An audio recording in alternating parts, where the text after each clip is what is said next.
In Peru, the judiciary evaluated the appeal of the 18-month preventive imprisonment of former President Pedro Castillo, sentence still pending. In the United States, Winter Storm Elliot has left a total of 65 people dead so far, but authorities estimate that the number could rise in the next few hours. Kosovo authorities confirmed the release of former policeman Dejan Pantic, whose arrest sparked the recent clashes.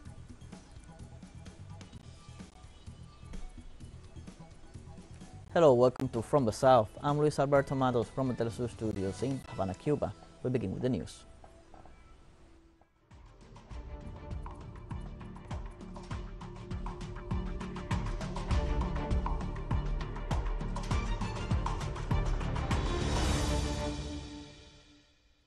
In Peru, social movements announced an indefinite strike and intensification of protests against the government of Dina Boluarte while the Supreme Court evaluates the appeal on the preventive detention of former President Pedro Castillo. At the request of former President Wilfredo Robles' lawyer, a hearing was held to consider the accusations that keep Castillo in preventive prison since December 7th. Castillo declared that he is not responsible for any crime and that the situation being experienced in the country are nothing more than the result of unconstitutional actions taken by Congress. Also, the leaders of the 13 provinces of the Department of Puno, located in the southeast of Peru, agreed this Tuesday to resume the strikes on January 4, 2023, which will involve road closures and mobilizations. With conflicting positions from opposing parties and labor unions, the Uruguayan Senate passed Wednesday a bill to reform the pension system with a total of 18 votes. The ruling National Party argues that the present pension system is not financially feasible in the short term, given the country's low birth rate and the increased life expectancy of Uruguayans. They say the reform will allow its deficit to be curtailed to just 1.8% of the GDP, and that the new retirees will enjoy higher pensions for longer years. Meanwhile, opposition parties have quite a different take on it. They argue the reform cuts benefits, increases retirement age from 60 to 65, and mostly favors the private sector. They also add that one of the three citizens does not have a 30-year employment record by the age of 65, as required by the law. The bill will be discussed by the lower house of the Uruguayan parliament next February. On Wednesday, Uruguay state-owned energy company announced a 3.5% increase in electricity bills as of January 1, 2023. The board of directors of the country's National Administration of Power Plants and Electric Transmissions have decided on the adjustment. Such an increase is above half of the inflation projected by the government for the coming year, which is around 6.7%. According to local media, the Broadfront's director in the company, Fernando Cardona, opposed the measure and is in favor of keeping residential tariffs frozen. The president-elect of Brazil, Luis Inácio da Silva, will announce all the ministers who will be part of his new government ahead of his inauguration on January 1st. The Brazilian leader arrived on Tuesday to the country's capital after being in Sao Paulo for Christmas holidays, and is expected to choose who will occupy the vacant positions in his new cabinet of ministers. Lula has already announced 21 members of his future government, including the surprising appointment of Vice President-elect Geraldo Alckmin as head of industry and commerce last week. In addition, the president highlighted through his Twitter account that his government will represent a new beginning for the country, with more democracy and rights for the Brazilian people.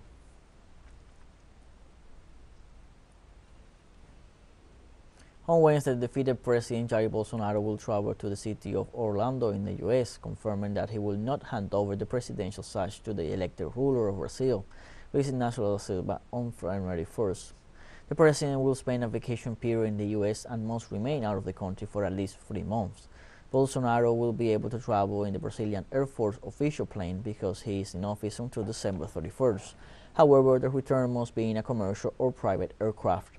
Lula will be inaugurated on Sunday afternoon, and due to Bolsonaro's decision to leave the country, the traditional passing of the sash from one head of state to the other will not take place.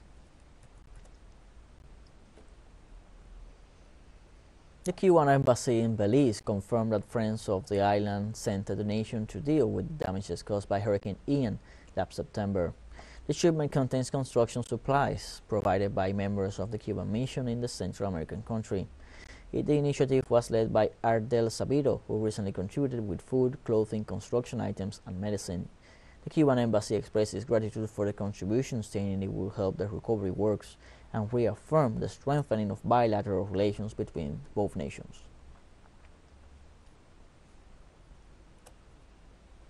In the 15th century, the poinsettia already adorned the gardens of Moctezuma. The Mexicans called it Quetzalcoatl, which in Náhuatl means withering flower or flower with leathery petals.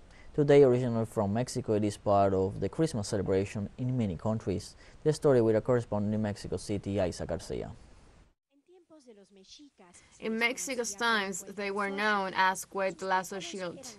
Its petals were crushed to obtain ink for textiles and leather. Now, it is more than just an ornament, and the colorful poinsettia is the queen of flowers at Christmas time.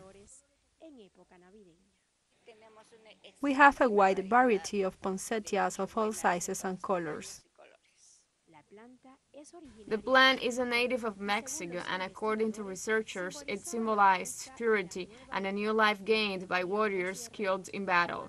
For this reason, the friars used to place it in the nativity scenes before Christmas. We have been producing it for many years here in Xochimilco, but it is also produced in other states of the Republic, but it is well known that the poinsettia is 100% Mexican.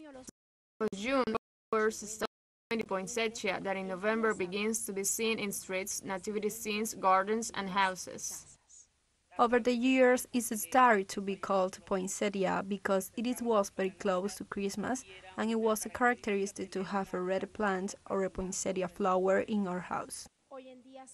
Today, they are sold at fairs like this one, something that did not happen during the worst of the COVID-19 pandemic, when the flower business was reduced. We are supposed to promote our production this season to boost our economies and brighten up the homes that in many places have left families divided and in a somewhat sad way. Now that we are coming out of the pandemic, what we want to do is to try to place all the poinsettias on sale, so that the people start buying them again and keep them from staying in the greenhouses. There are more than 100 varieties of poinsettias, but they all need a lot of care to keep them alive, this merchant tells us. Indoors, they should be watered twice a week, and there are also varieties that can be in the sun and should be watered 3 times a week, Monday, Wednesday, and Friday. It is also very important that when they are watered in the sun, it can be in the morning or in the afternoon, never in the middle of the day, and indoors once a week. According to codices and diaries from pre-Hispanic times, the poinsettia was used to treat fevers and certain skin diseases. By the 16th century, its properties were better known, and the plant was even used to increase lactation in breastfeeding women. Isa Garcia, teleSUR, Ciudad de México. Let's take a short break, but first remember you can follow us on TikTok at the account at teleSUR English, in which you'll be able to see news in different formats, news updates, and much more. All the stories coming up, stay with us.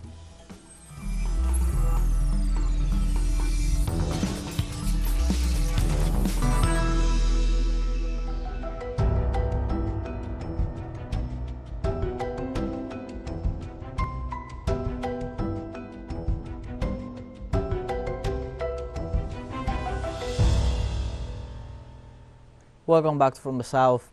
In the United States, Winter Storm Elliot has left a total of 65 people dead so far, but authorities estimate that the number could rise in the next few hours.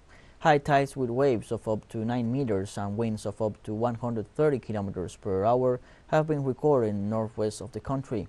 The conditions have caused road accidents and power outages in hundreds of thousands of homes. According to law enforcement authorities in the Portland metropolitan area, wind gusts of 97 kilometers per hour also downed power lines and trees. Winter Storm Elliot has already caused death in 9 states.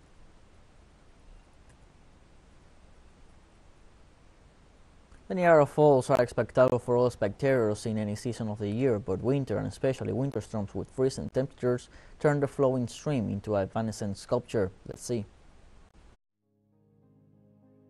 The winter storm that hit several areas of the U.S. generated the partial freezing of Niagara Falls and its surroundings. The spectacular winter wonderland shared by users of social media is the result of the sub-zero temperatures, which freeze the mist and spread off the falls, forming a layer of surface on the water.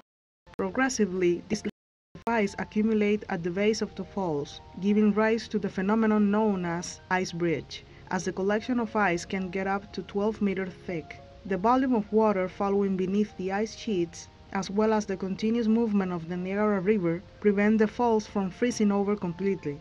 However, the U.S. side came close to freezing on at least 5 occasions because of floating ice blocking the upstream flow of water. Therefore, it was decided to place an ice barrier to control the potential damage its accumulation could cause. The 2.7-kilometer-long fence is made of floating steel pontoons placed between the Canadian city of Fort Erie and the U.S. city of Buffalo. According to information from Niagara Falls State Park, about 3,160 tons of water flow over it every second at a fall rate of 9.7 meters per second. Kosovo authorities confirmed on Wednesday that former policeman Dejan Pantic, whose arrest sparked the recent clashes, will be transferred from prison to his home, where he is to remain under house arrest. The date of transition remains unclear, but the decision is expected to contribute to ease the clashes, as this has been one of the protesters' conditions for lifting barricades. Pantic's attorney explained that according to local laws, a prisoner must move to home detention after 3 days of pre-trial detention. Pantic was charged by a Pristina court on December 13 for attacking an election commission facility to prevent municipal elections in the north of the country, which were scheduled for this December and opposed by Serbs.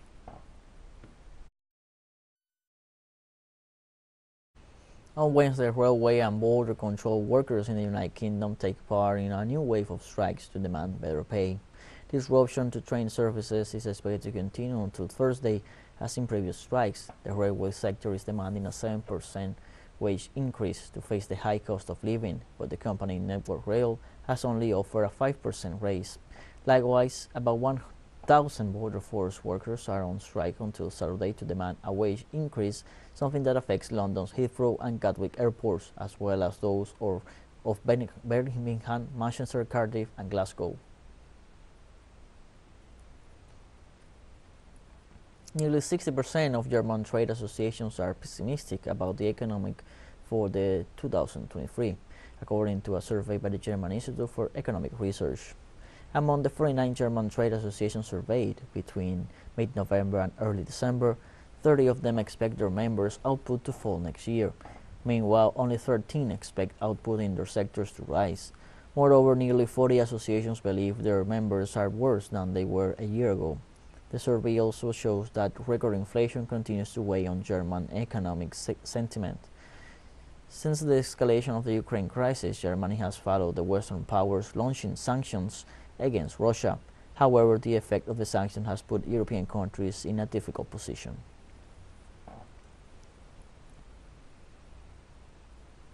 The Vatican announced that in the last hours, the health of Emperor Benedict XVI has worsened.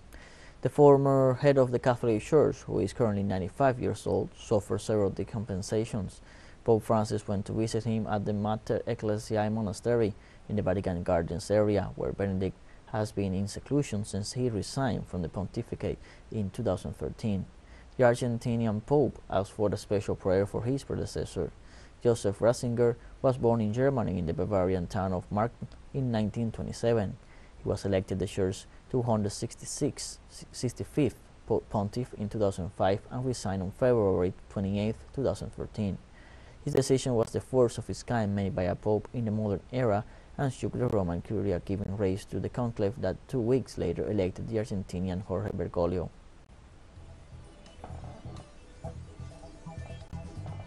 More news coming up after a short break, so don't go away.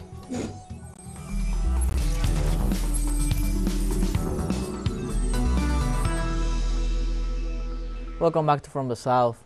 On Tuesday, a large fire swept through an oil refinery in Erbil in the Kurdish region of Iraq. The spokesman for the Erbil Civil Defense Department, Sarkwat Karash, told the local press that the fire caused great material damage. 2 firemen were injured, as well as one of them having suffered a serious wound. Meanwhile, the authorities said that the causes of the fire remain unknown. The flames were brought under control later, as reported by the Iraqi state news agency.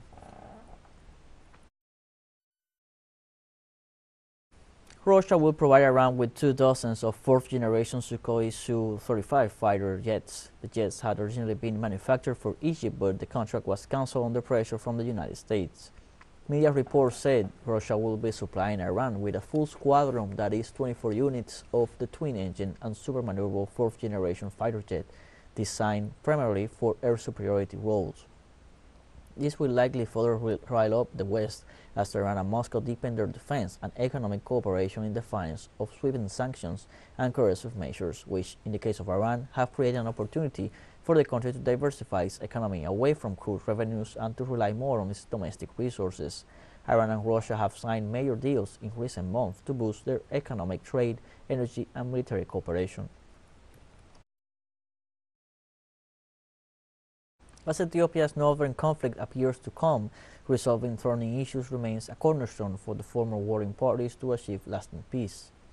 During the first visit to the region by a high-level government delegation since the signing of the peace deal, Debretsion Gebremichael, the Tigray People Liberation Front leader, insisted the nearly 2-year-long war could only come to an end once Eritrean troops and Amhara militias leave the region. The Tigray official accused the troops of invading that part of the territory, adding people were being killed.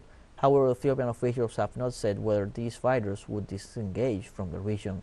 The country's national carrier Ethiopian Airlines said it would resume commercial flights to Tigray on Wednesday after a shutdown lasting 18 months. One person died during a highway accident involving about 200 vehicles in central China's Zhengzhou city on Wednesday. According to the city's traffic police, the chain of crashes happened around 7:40 a.m. local time on the Shengxin Yellow River Bridge. They added that vehicles collided in both two-way lanes due to limited visibility from heavy fog. Government authorities sent 11 rescue trucks and 66 firefighters to the site to help people who had been trapped inside their cars. Local firefighters at the scene confirmed most of the vehicles were small cars and none were carrying dangerous chemicals. Despite Western coercive measures and severe damage to health facilities terrorist war has caused, Syria has shown remarkable progress in the recovery of its health sector during the current year. The expansion in the opening of hospitals, health centers, and pharmaceutical plants is proof of that. Let's see. Syrian health authorities offer free medical care to all the country's citizens without exception. The blockade causes limitations. However, they continue to do so in the many rehabilitated and rebuilt health facilities with the resources and with the support of friendly countries. One example of that is the opening of the Harasta hospital in Damascus countryside this year. It has 90 beds and the setting of the first stem cell transplant center in the country.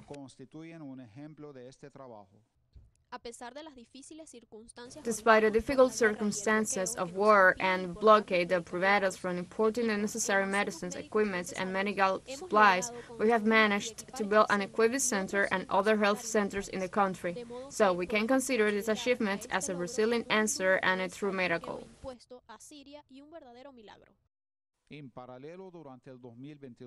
In parallel, 4 national vaccination campaigns against COVID-19 and numerous immunization days against cholera, polio, and other contagious diseases took place in 2022. Syrian authorities have had to face a lack of medicines, equipment, and medical supplies due to the blockade. They have not been alone, however, since they have received medical assistance from Russia, China, Cuba, and other friendly countries. They have also reactivated the national pharmaceutical plans, which this year covered 90% of a country's medical needs. The sanctions affect all sectors, the health sector included. Due to the blockade, we are facing great difficulties in securing the necessary resources to fight coronavirus. That is why we demand the immediate elimination of this humane blockade, so that we can fulfill our mission in confronting coronavirus and other diseases. The pandemic also affects young people. That is why I came to get immunized, since I consider that all the youth must get the vaccine because they are the most productive sector and their health and work are both essential for the development of the country. Thousands of civilians and military personnel, crippled as a result of the terrorist war imposed on Syria, were able to recover their physical and kinetic abilities thanks to the free medical and physiological care they received at state-owned and civil society prosthetic centers. Meanwhile, the national campaign for the early detection of breast, cervical, and prostate cancers continue in the country.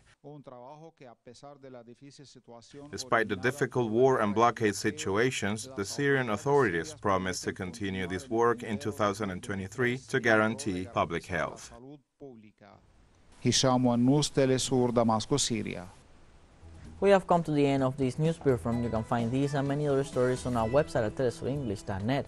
And also follow us on our social media, Facebook, Twitter, Instagram, Telegram, and TikTok. For teleSUR English, I'm Luis Alberto Matos. Thank you for watching.